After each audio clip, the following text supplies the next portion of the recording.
রংপুর জেলা স্কুলের সাবেক শিক্ষক গণপতি চক্রবর্তী জুয়েল ও তার পরিবারের 4 সদস্যকে নৃশংসভাবে হত্যার প্রতিবাদে শোক র্যালি ও মানববন্ধন করেছেন শিক্ষক শিক্ষার্থীরা। আজ সকালে বিদ্যালয়ের সামনে এ কর্মসূচি পালন করা হয়। এ সময় হত্যাকাণ্ডে জড়িতদের দ্রুত বিচার ও দৃষ্টান্তমূলক শাস্তির দাবি জানিয়েছেন তারা।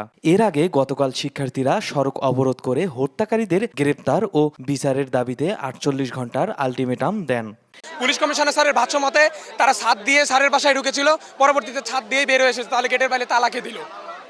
ওরাই যদি দিয়ে থাকে তাহলে তালাতে অবশ্যই তাদের ফিঙ্গারপ্রিন্ট পাওয়ার কথা। এরকম অনেক ধরনের ল্যাকিংস রয়েছে। আমাদের প্রাথমিকভাবে মনে হচ্ছে যে আমরা গতকাল যে 48 ঘন্টা আলটিমেটাম দিয়েছি, এই 48 ঘন্টা আলটিমেটামকে সাময়িকভাবে আমাদেরকে শান্ত করার জন্য হয়তোবা পুলিশ প্রশাসন বা প্রশাসন এই গতকাল যে দুইজনকে গ্রেফতার করে এই যে আমাদেরকে সাময়িকভাবে শান্ত করার চেষ্টা করেছে। আমার স্যার এবং আমার স্যারের পরিবারকে রশি দিয়ে গলা চেপে মারা হয়েছে। আমিও চাই যে হত্যা করেছে তাকেও এরকম গলা রশি দিয়ে বেঁধে মারা হোক। রংপুরে একটি মর্মান্তিক ঘটনা ঘটেছে। রংপুর জেলা স্কুলের 5ম শ্রেণীর ছাত্র, রংপুর জেলা স্কুলের একজন পিএলভুক্ত শিক্ষক, তার মেয়ে কারমেকেলের ছাত্রী সহ সপরিবারে হত্যা করা হয়েছে।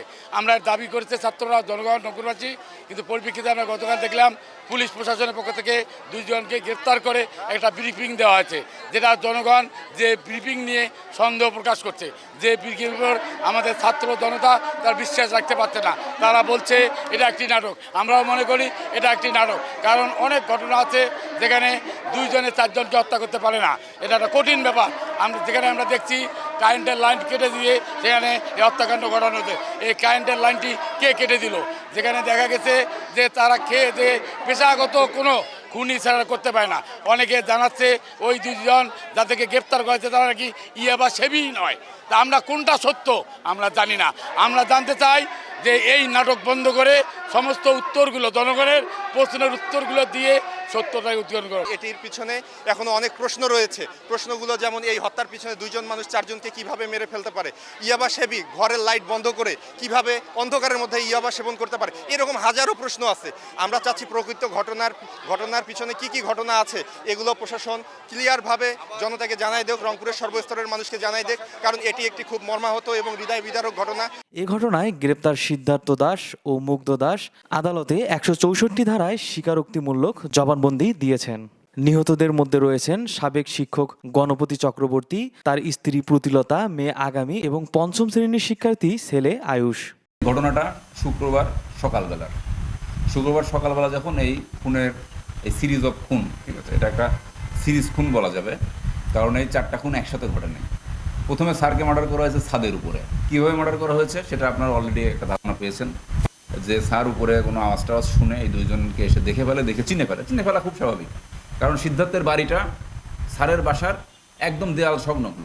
এটাও বললেও ভুল হবে, স্যারের যে সীমানা প্রাচীর, এই প্রাচীরটাকে ওরা বাড়ির দেয়াল হিসাবে ব্যবহার করে, আপনারা গেলে দেখতে পাবেন।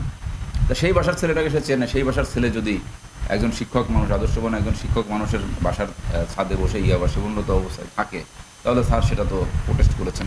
প্রোটেস্ট করার মুহূর্তেই তারা ইনস্ট্যান্টলি স্যারের গলায় যে গামছা ছিল, স্যার গামছা নিয়ে বের হয়েছিলেন, এই গামছা পেঁচিয়ে তাকে হত্যা করা হয়। এটা গেল প্রথম ঘটনাটা।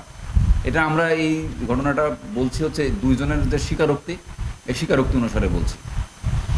দ্বিতীয় ঘটনাটা হচ্ছে এই স্যারকে মারার পরে তারা ছাদের উপর যে টিন ছিল, আপনারা দেখেছেন, সেটা টিন দিয়ে ঢাকার চেষ্টা করে, লাশটা ঢেকে রাখে। তখন এই শব্দটা শুনে ম্যাডাম উঠে আসেন। ম্যাডাম উঠে আসার পরে যখন এই অবস্থা দেখে, চিৎকার দেয়, তখন তারা ম্যাডামকে একই কায়দায় এই শ্বাসরোধ করে, গলায় কাপড় পেঁচিয়ে শ্বাসরোধ করে হত্যা করে। তারপর ম্যাডামের এই শুনে যখন মেয়েটা উঠে আসে, আগামী চক্রবর্তী প্রার্থী, সে যখন উঠে আসে, তখন এই সিঁড়ির যে চিলেকোঠা ঘর, যেখানে অনেক কবুতরের খোপ আছে, কবুতরগুলো আছে, ওখানে একই কায়দায় মেয়েকে হত্যা করে। এই 3 হত্যাকাণ্ডের পরবর্তীতে ওরা নিচে নেমে যখন ওই তছনছ করতে থাকে, খুঁজতে থাকে মূল্যবান জিনিসপত্র, তা সেই সময় ছেলেটা উঠে যায়, আয়ুষ চক্রবর্তী পিয়ম উঠে যায় সিদ্ধার্থকে চিনে বলে যে দাদা তুমি আমাদের বাসায় কেন, তুমি এখানে কেন? তখন তারা আর ওই বাচ্চাটাকেও বাঁচার সুযোগ দেয়নি, বাচ্চাটাকেও মেরে। তা এরপরে তারা হচ্ছে অনেকক্ষণ এই বাসায় অবস্থান করে, খোঁজাখুঁজি, ভাঙচুর এইগুলো করে, স্বর্ণালঙ্কারগুলো টেস্ট করে। আপনারা জানেন যে সিদ্ধার্থ হচ্ছে একজন স্বর্ণ শ্রমিক, সে হচ্ছে টেস্ট করে, পরীক্ষা করে। পরীক্ষা করে এই যেগুলো তার কাছে জেনুইন স্বর্ণ মনে হয়েছে সেইগুলোকে আলাদা করে, যেগুলোকে ফেক মনে হয়েছে সেগুলোকে মেজের মধ্যেই ছড়িয়ে ছিটে রাখে, যেটা আপনার পরবর্তীতে যারা পিওতে গিয়েছিলেন তারা কিন্তু দেখতে পেয়েছেন যে ওখানে অনেক স্বর্ণালঙ্কার বা স্বর্ণের মতো দেখতে এরকম জিনিসপত্রগুলো পড়ে আছে। তা এইগুলো আলাদা করে এবং ওইটা নিয়ে যায়। এটা তাদের ভাষ্য অনুসারে তারা প্রায় 1টা-1.5টা পর্যন্ত জুম্মার দিন ছিল ওই দিন, জুম্মার নামাজ পর্যন্ত রাস্তাঘাট ফাঁকা হওয়া পর্যন্ত ওই সময় পর্যন্ত অপেক্ষা করে তারা বের হয়ে চলে যায়। রংপুর মহানগর পুলিশ এটা নিয়ে আমরা উদ্ঘাটন করেছি এবং দ্রুততম সময়ের মধ্যে এটার আর চার্জশিট আমরা দিব, পুলিশ রিপোর্ট দিব, দিয়ে যাতে তাদেরকে উপযুক্ত শাস্তি বিধান করা যায় এটা আমরা নিশ্চিত না করা পর্যন্ত থামব। আমাদের খুনি শহীদ চিকিৎসা চাই।